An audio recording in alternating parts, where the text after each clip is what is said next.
Los próximos minutos los vamos a compartir con el doctor Eduardo Gómez, director de Beneverit Latinoamérica. Eduardo, bienvenido, buen día. Muchas gracias, un placer estar con ustedes acá.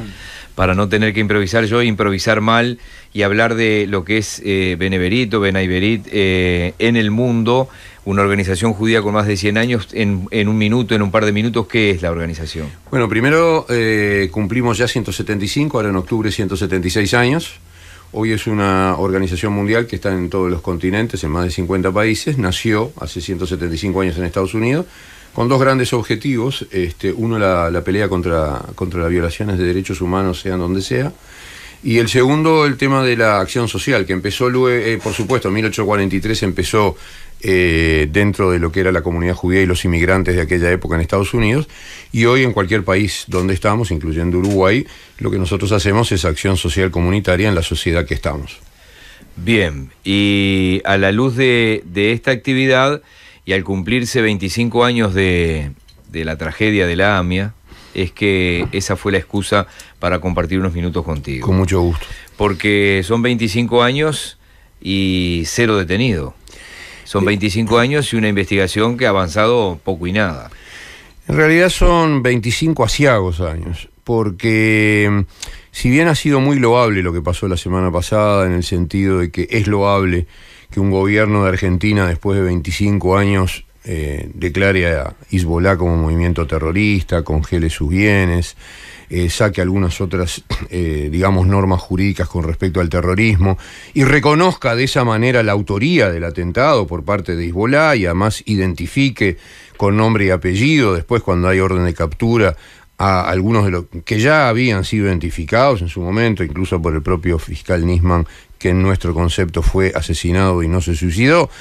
Bueno, todo eso es muy loable, pero lo concreto es que si esto pasara en otras partes del mundo con atentados terroristas que nos han inundado, estaríamos viviendo un mundo en incendio. Yo pregunto, es decir, 25 años después se reúnen los familiares, el jueves 18 pasado, con la tristeza, la angustia de saber esa impunidad que tú estás mencionando, pero si todo eso fuera igual cuando pasó lo que pasó en Atocha, en Bélgica, en Francia varias veces, en Alemania, qué sé yo, el 11 de septiembre en Estados Unidos, y estuviéramos 10, 15, 20, 25 años, entonces el mundo estaría dominado por el terrorismo. Eso es lo que más angustia en América Latina.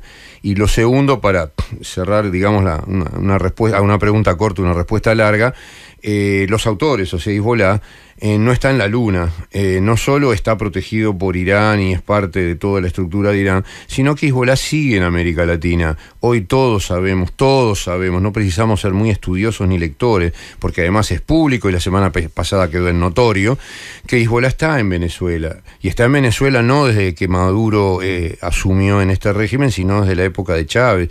Y es socio con Irán.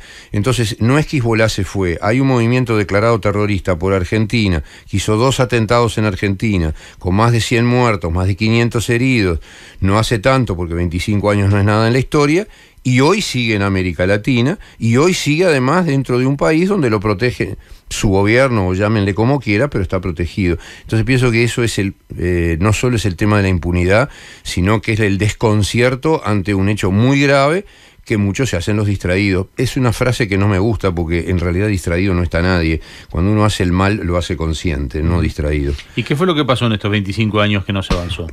Muchas cosas pasaron. En primer término, si voy de atrás para adelante,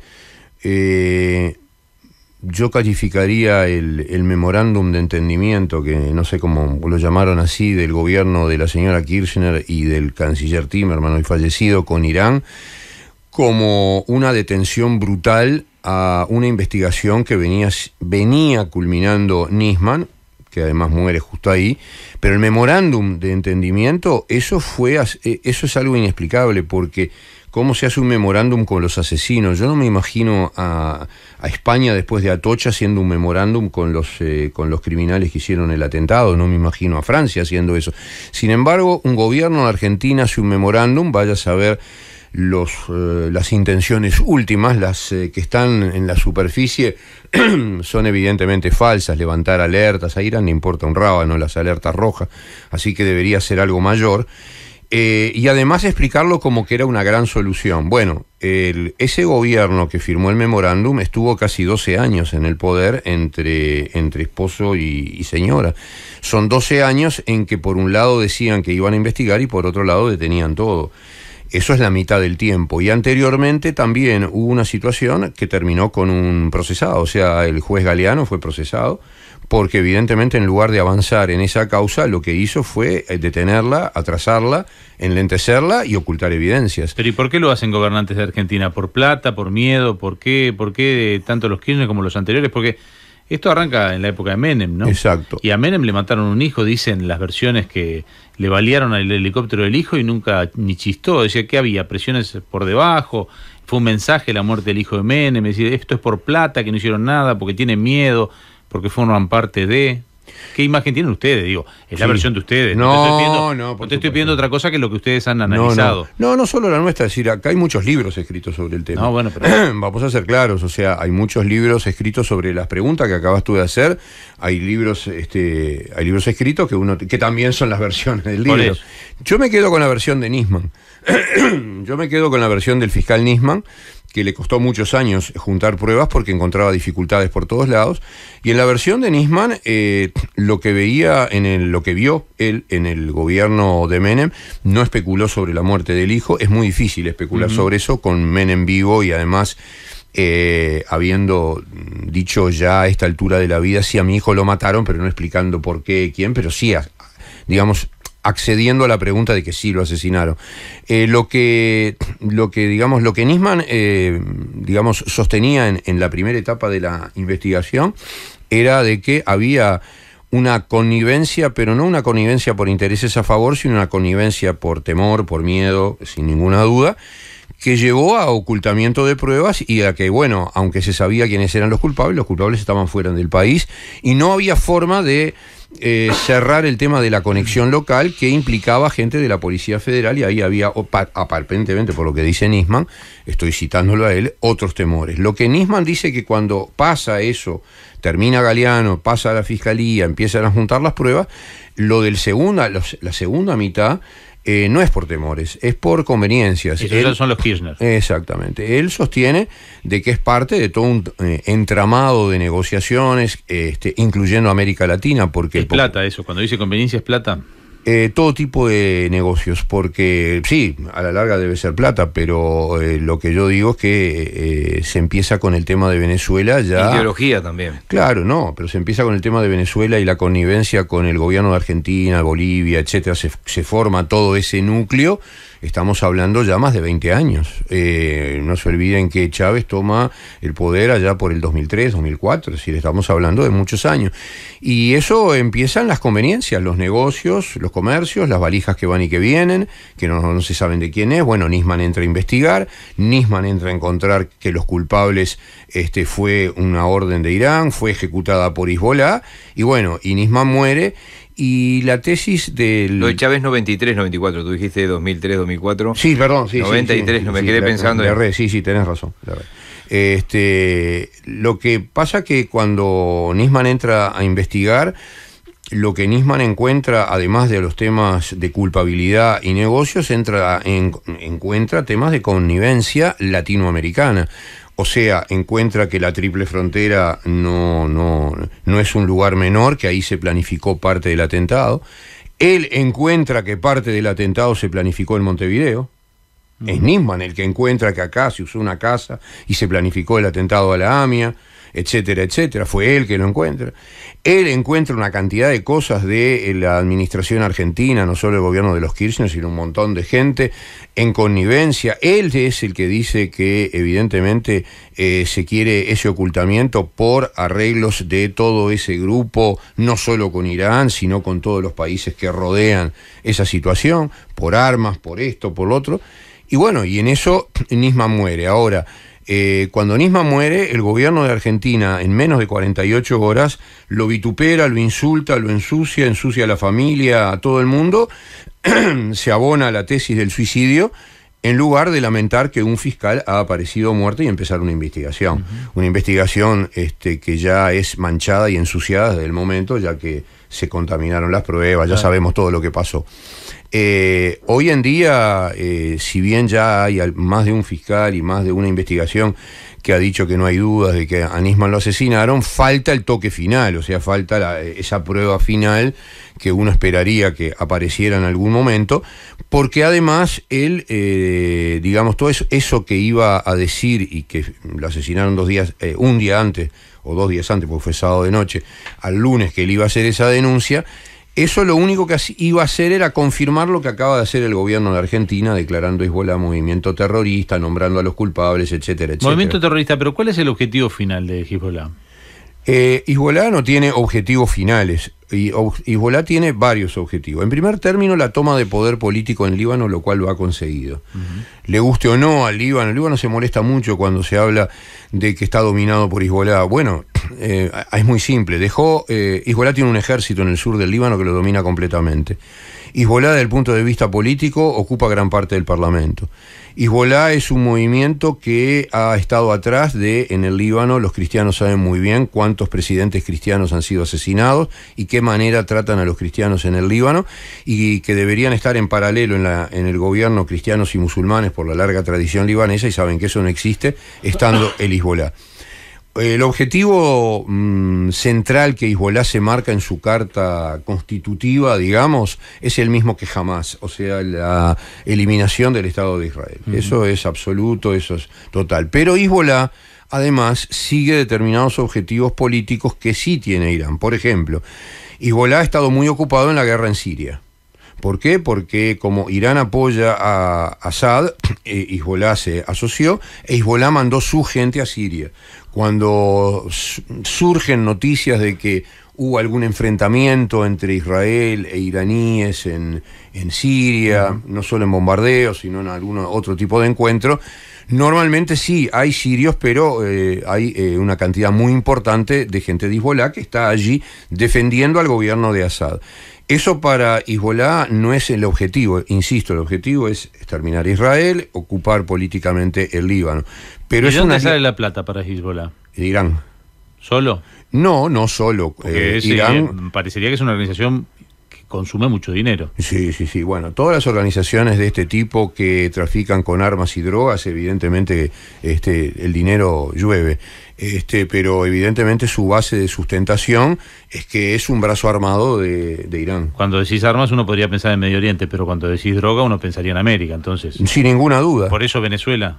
No solo Venezuela, supongo que los investigadores que se ocupan del tema de narcotráfico saben perfectamente la contaminación que puede haber, que nosotros no conocemos dentro de América Central. Hezbollah ha estado y quizás esté todavía en Nicaragua, que no es un país que evidentemente esté en buena situación con todos sus presos políticos, etcétera. Y en América Latina, en la Triple Frontera, si ahora está más cuidada o no lo sabemos, pero en general nunca ha estado muy cuidada. Y no se olviden también de Hezbollah, no sabemos ahora, pero han estado dirigentes de Hezbollah, dirigentes de Irán, en la Bolivia de Evo Morales. O sea que no es solamente Venezuela, no es solamente Venezuela. Nos está acompañando el doctor Eduardo Con, director de la Beneverit Latinoamérica. Ya vamos a seguir con él. La Intendencia acaba de confirmar algo que les venimos diciendo desde hace algo más de una hora. Está cortado el tránsito en Fernández Crespo y Cerro Largo. Repetimos, está ahora sí definitivamente cortado el tránsito en Fernández Crespo y Cerro Largo por este operativo policial. Fue una persecución desde 18 y Fernández Crespo hasta ese lugar, con la detención de al menos 3 personas, serían 2 mayores y un menor, que se aprestarían a realizar un atraco. ¿Atraco fue que usted dijo? Atraco. Ahí está. Yo no sé si dije atraco. Bueno, pero... yo se lo repito. Un atraco. Estaban aparcados y tenían una bombona. No tenían una bombona. Ya venimos. Azul 101.9 93.5. Nos está acompañando el doctor Eduardo Con, director de la Beneverit Latinoamérica. Tú arrancabas diciendo que es una organización que hace un seguimiento a los problemas de derechos humanos. Y venimos no quería poner un adjetivo, pero voy a poner un contundente informe de Naciones Unidas sobre la situación en Venezuela. Sí. Con respecto a eso, ¿qué evaluación están haciendo ustedes? Y supongo que también la hacen de las reacciones de los diferentes países, porque a mí tampoco me ha parecido una cosa que 7.000 ejecuciones y y es como que ha pasado sin pena ni gloria. Sí, es muy triste. Yo creo que hay una palabra que se usa mucho en América Latina y que es el tema de la solidaridad latinoamericana. Y si uno va a las reuniones, por ejemplo, del Consejo Permanente de la OEA, de la Asamblea General de la OEA, etcétera, uno ve mucha solidaridad de ciertos grupos, pero el informe de Naciones Unidas, lapidario, no solo con las 7.000 ejecuciones, o sea, 7.000 ejecuciones por tortura, sino las ejecuciones extrajudiciales, el tema alimentario, el tema de la ayuda humanitaria que no llega, el tema de las medicinas, el tema de los 4 millones de venezolanos que están fuera de Venezuela, lo cual es algo que no tiene ningún precedente en América Latina y por eso no lo sabemos manejar. Todo eso habla de que esa solidaridad que deberíamos tener, pero en forma, si no unánime, por lo menos muy mayoritaria, se diluye en discusiones políticas. Y mientras tanto, y hay algunos cancilleres que lo han dicho durante la última discusión en Medellín hace menos de un mes, cuando se estaba discutiendo justamente el tema de Venezuela, mientras nosotros estamos discutiendo acá, tenemos que pensar que el informe de Naciones Unidas sigue aumentando. Tenemos que pensar que sigue habiendo gente que está hoy, en este momento, en el momento que estamos hablando acá, muy cómodamente sentados. Hay torturas, en este momento hay detenciones, en este momento hay venezolanos que quieren salir de Venezuela porque están desesperados, hay venezolanos que están angustiados por la familia estando fuera. Por ejemplo, acá en Uruguay hay muchos venezolanos angustiados por su familia. Pero eso se dice, está muy bien que se diga, se dicen muchas cosas todos los días, se hacen muchas reuniones, pero la sensación que tenemos las ONG, todas las ONG, no solo nosotros, todas las que estábamos ahí en Medellín, es una sensación de aprehensión muy grande. ¿Y qué se debería hacer? En primer término, si hay la OEA puede hacer poco. Eso es bueno aclararlo porque hay mucha fantasía sobre el tema qué puede hacer la OEA. Ojo, porque la constitución de la OEA no es la misma que Naciones Unidas. La que puede hacer acá es Naciones Unidas. Por ejemplo, y olvídense del nombre, la Secretaría General de la OEA no puede hacer lo que puede hacer el Secretario General de la ONU. La OEA no tiene un organismo que se llame Consejo de Seguridad, que puede tomar determinadas medidas cuando se llega a extremos humanitarios graves, etcétera. No puede. El secretario general de la OEA no puede tomar determinaciones ejecutivas si no es aprobado por determinadas mayorías del Consejo Permanente. ¿Pero a qué le llamamos acciones ejecutivas? Una acción ejecutiva es, por ejemplo, congelar bienes, por ejemplo. Congelar bienes, congelar bienes en el exterior, pedir pedidos de captura, qué sé yo, lo que hace Naciones Unidas. Por ejemplo, pedir la intervención militar en Venezuela. No, eso tampoco, porque Naciones Unidas tampoco lo está haciendo. El Consejo de Seguridad es muy raro que haga una cosa así. Pero hay cosas que sí se pueden hacer y que evidentemente no se hacen en el ámbito de Naciones Unidas y que recién empieza a hacerlo Bachelet. ¿Por qué el informe de Bachelet no vino, del Alto Comisionado de Derechos Humanos de Naciones Unidas, porque Bachelet es nueva? ¿Por qué no vino hace 4 años? Porque hace 4 años también estaba pasando esto. O sea, cuando llega ya hay 7.000 muertos, ya hay bastante más muertos, y cuando llega el informe además no incluye ellos pueden obligar que Naciones Unidas entre en Venezuela para ver la situación de derechos humanos. ¿Cómo no puede hacerlo? Se pudo, vamos a ser claros, no lo quiso hacer la Cruz Roja en la Segunda Guerra Mundial y se quedó conforme con ir a Terezín y quedarse con el engaño que le hicieron los nazis, todo, fenómeno. Allá queda en la conciencia de la Cruz Roja, pero hasta los nazis sabían que tenían que dejar entrar a la Cruz Roja a los campos de exterminio y a los campos de concentración. ¿Cómo no va a poder entrar hoy la Cruz Roja o quien decida las Naciones Unidas a Venezuela para ver lo que está pasando? Bueno, pero cuando quisieron entrar los camiones con comida, se prendieron fuego, nunca se supo de qué lado los prendieron fuego, pero en definitiva no entraron. No, en definitiva no entraron porque el organismo que debía haber tomado las medidas necesarias, que no era la OEA sino las Naciones Unidas, no las tomó. Evidentemente hay ahí un dejarse estar político. El informe está muy bien, está todo bien, pero mientras ustedes y yo estamos hablando acá, seguimos en la misma. ¿Pero quién manda en Venezuela hoy? ¿Es verdaderamente Maduro el que manda? Porque hay quien dice que está todo infiltrado y que en realidad no manda Maduro, que Maduro está ahí porque no lo deja ni siquiera irse. Eso es relativo. O sea, hoy está claro de que cuando alguien dice que no aceptamos que venga una invasión del extranjero, no creo que nadie esté pensando en invadir a nadie, Venezuela ya tiene dentro injerencia extranjera desde hace muchos años, de la época de Chávez. Deben ser entre 20 y 25 mil cubanos. A mí no me lo tienen que contar porque yo los vi. O sea, están en distintos lugares, están en la parte policial, ministerios, etcétera. Si gobiernan o no gobiernan, yo no puedo decirlo porque no puedo ser tan atrevido de decir eso, pero están. En el tema del gobierno de Maduro, ¿quién gobierna, si el ejército o el propio Maduro? Bueno, capaz que gobiernan los dos, pero es evidente que mientras el ejército tiene el poder y las armas, es el que está al mando, eso está claro. Lo de intervención militar que tú mencionaste, me parece que hay que ser cuidadoso, no hablo de ti, hay que ser cuidadoso cuando se habla de eso. Yo el otro día escuché acá en Uruguay dirigentes políticos de altísimo nivel diciendo porque estábamos en contra, y la verdad que el único que habló en algún momento que dijo que se podía hacer una intervención militar fue un venezolano, en este caso fue Guaidó, que en un momento de desesperación. Pero nadie en América Latina, de América Latina o de las Américas, no creo, y Estados Unidos, yo personalmente creo menos, nadie está pensando en la época de Trujillo o de Somoza. ¿Y qué es Guaidó hoy en Venezuela? Guaidó es un símbolo para mucha gente, no es el presidente reconocido en Venezuela, obviamente porque no tiene ni el poder ni las posibilidades, pero sí tiene en el exterior, especialmente en América Latina, en América del Sur, tiene apoyos importantes. O sea, hoy, por ejemplo, en Argentina, la embajada reconocida es la de Guaidó, la embajadora reconocida es la de Guaidó. En Brasil lo mismo, en Colombia, en Perú, en lo que se llama el Grupo de Lima, que son 10, 12 países. No parece que eso sea suficiente, honestamente. No parece que sea suficiente, por más que les puede resultar importante. ¿Por qué no es suficiente?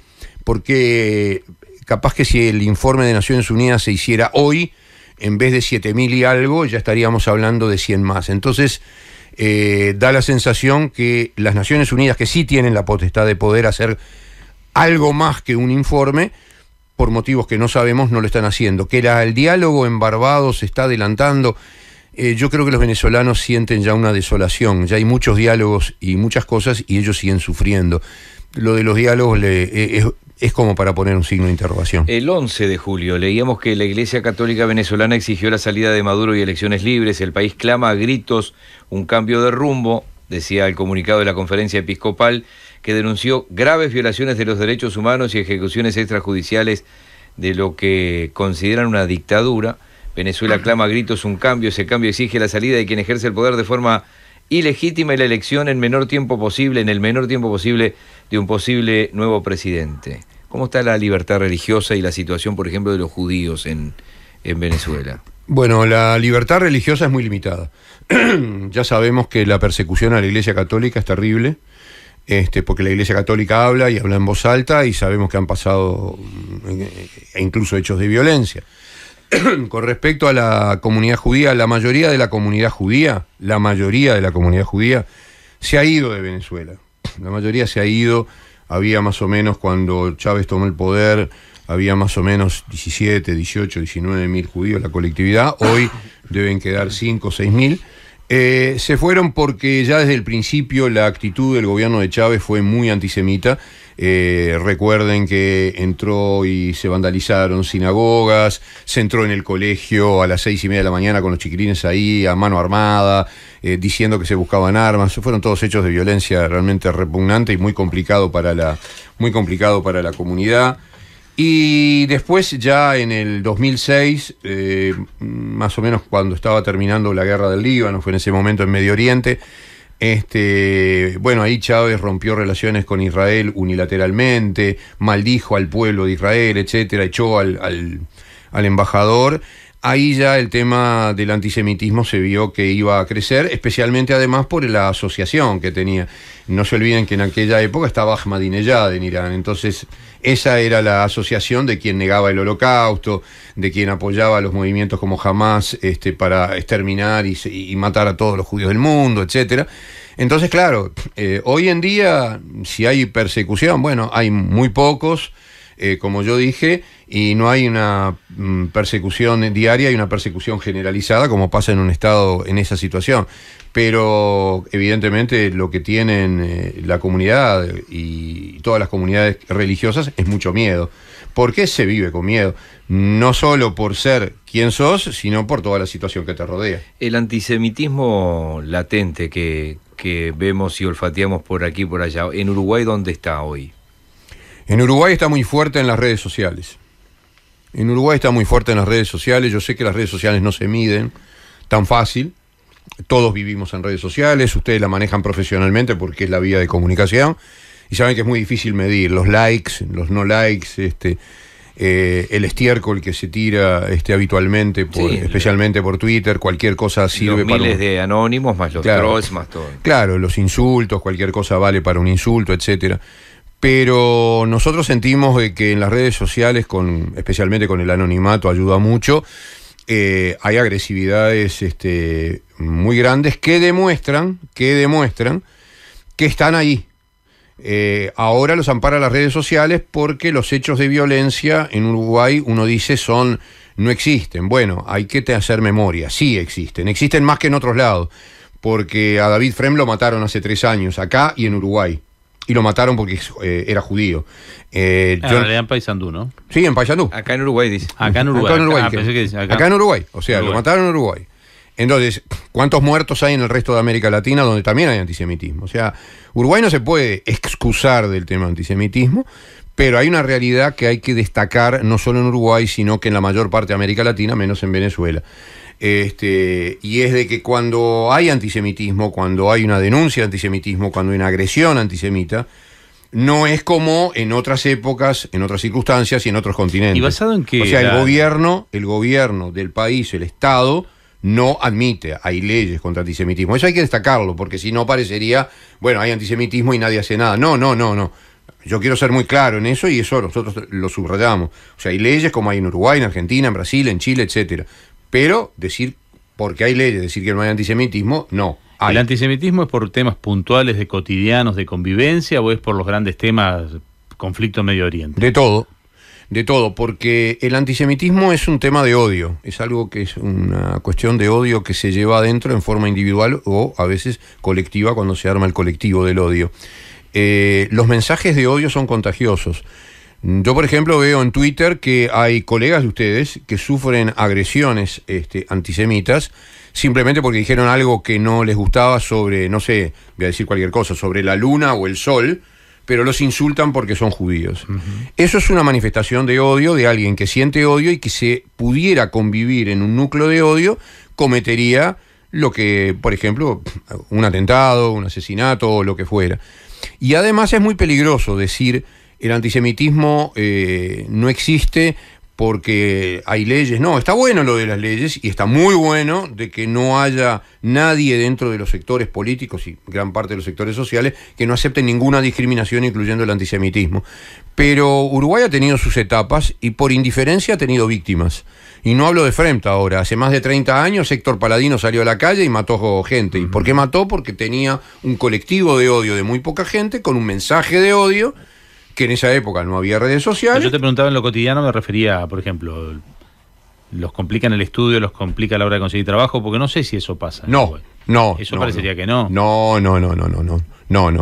En eso, en el tema de antisemitismo, por lo menos quizá haya pasado alguna excepción, quizá, evidentemente han habido incidentes en escuelas públicas, privadas, colegios, liceos, porque incidentes hay no solo con la discriminación antisemita, sino con todo tipo de discriminación. Pero no, en ese sentido no. Y el otro tema, ¿qué tanto pesa o qué tanto entiende el uruguayo lo que es el eterno problema en Medio Oriente, es decir, Israel y sus vecinos? No es un tema que me parezca que sea de estudio del uruguayo medio que está incluso en las redes, lo ve lejano. Y me parece que cuando opina en las redes se basa más que nada en titulares que no estudia, o sea, en el titular y no en el texto.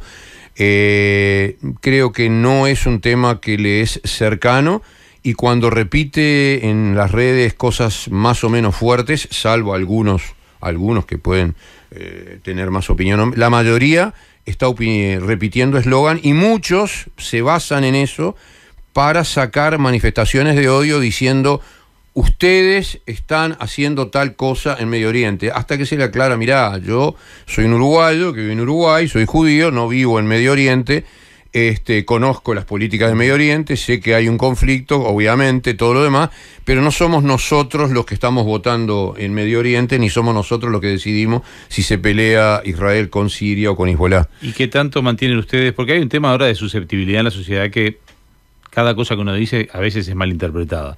¿Cómo vienen ustedes con el tema susceptibilidad? Porque viste que ahora hablas de un tema de mujeres y ya te saltan el colectivo de mujeres. Hablas de un tema de sexual y te saltan colectivos que tienen temas sexuales. Y ustedes habitualmente han saltado, por muchas cosas. ¿Cómo está el tema?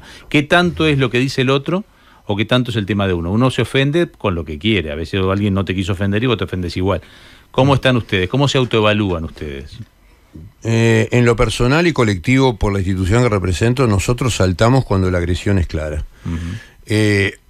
Cuando la agresión, es decir, cuando la agresión verbal o la agresión es clara, cuando se banaliza el Holocausto, por ejemplo, ahí salto. Ahí salto. Cuando se compara cualquier cosa con Hitler, salto porque eso es una banalización que insulta la inteligencia, pero además crea una situación de peligro en la sociedad. Esa no la entendí. Cuando se compara cualquier cosa con claro, Hitler. Cuando Villar, se dice, por ejemplo, que dice Manini es Hitler, no. Y bueno, eso es un disparate. Eso es un disparate muy grande, pero no porque sea un disparate en la relación al nombre de las dos personas, no. Porque Hitler no significa el nombre y el apellido. No es el nombre y el apellido. Hitler significa otra cosa. Hitler significa 50 millones de muertos Segunda Guerra Mundial. Hitler significa holocausto del pueblo judío. Hitler significa exterminio de gitanos, de discapacitados. Hitler significa Auschwitz, Treblinka, Majdanek. Hitler significa cámaras de gas, etc.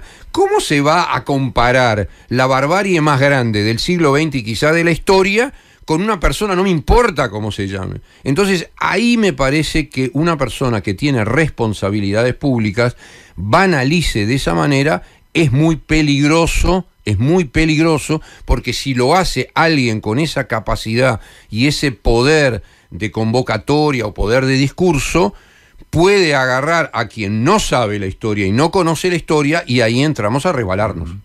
Ahí sí saltamos, pero saltamos simplemente porque nos parece que es peligroso para todos. No se puede banalizar porque sí en aras de un fin. No todos los medios no justifican el fin. No se puede así. Y bueno, y hay banalización, continuamente hay banalización. Muy bien, doctor Eduardo Kohn, gracias por hoy. No, al contrario, gracias a ustedes. Y nos reencontramos en cualquier momento. El doctor Kohn es el director de la Beneverit Latinoamérica. Se viene el pase, ya venimos. Periodismo responsable y riguroso.